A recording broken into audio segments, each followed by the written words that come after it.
একজন বাদশা ছিল, বাদশার নাম ছিল আবরাহা। রাসূল সাল্লাল্লাহু আলাইহি ওয়াসাল্লামের জন্য 50 দিন আগের ঘটনা।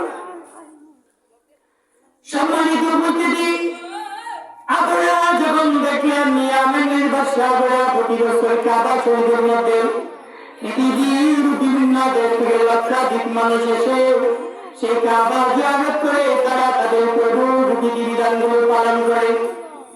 এত সুন্দর দৃশ্য দেখে আবরাহা ইসলাম নিতে হলেন।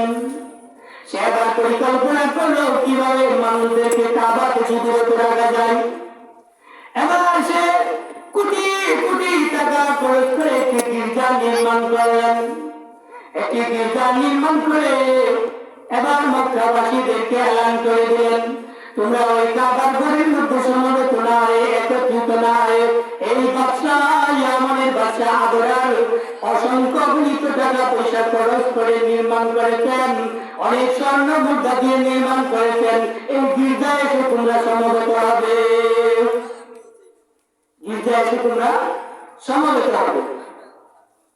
এবার যখন রাজ্যের মধ্যে সেই নির্দেশনা জারি করলো, কেউ এই বাদশার কথায় প্রাধান্য দিল না, কেউ এই গির্জায় একত্রিত হইল না।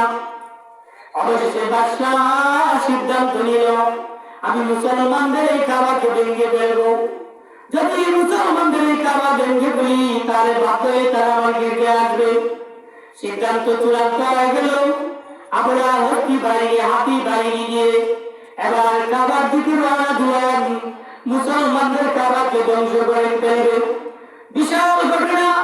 এবার তিনি যখন রওনা দিলেন, প্রতিমধ্যে রাস্তার মধ্যে 14টি হাতির মধ্যে সামনে যে বিশাল হাতিটি ছিল সে হাতিটি হাঁটু গেড়ে বসে পড়েছে।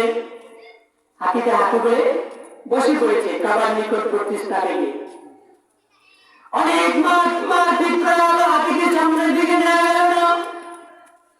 এবার আমরা বুঝতে পারলেন না কি হঠাৎ এই ঘটনা গেল, ঘটনা কিভাবে ঘটে গেল। এবার তিনি হঠাৎ করে আকাশের দিকে তাকিয়ে দেখলেন যাকে যাকে পাখি আসতেছে, বিশাল পাখি বাহিনী যাকে যাকে আসতেছে।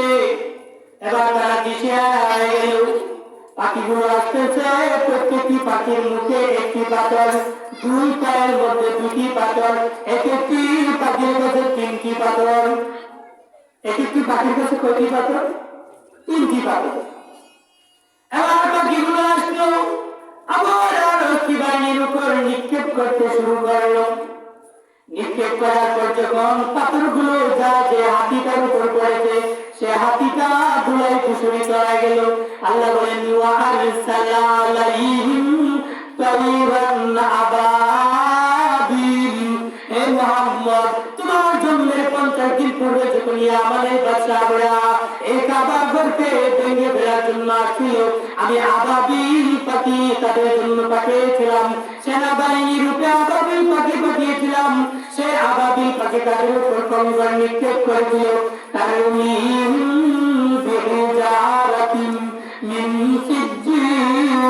সিজ্জিল নামক পাথর যখন নিক্ষেপ করেছিল,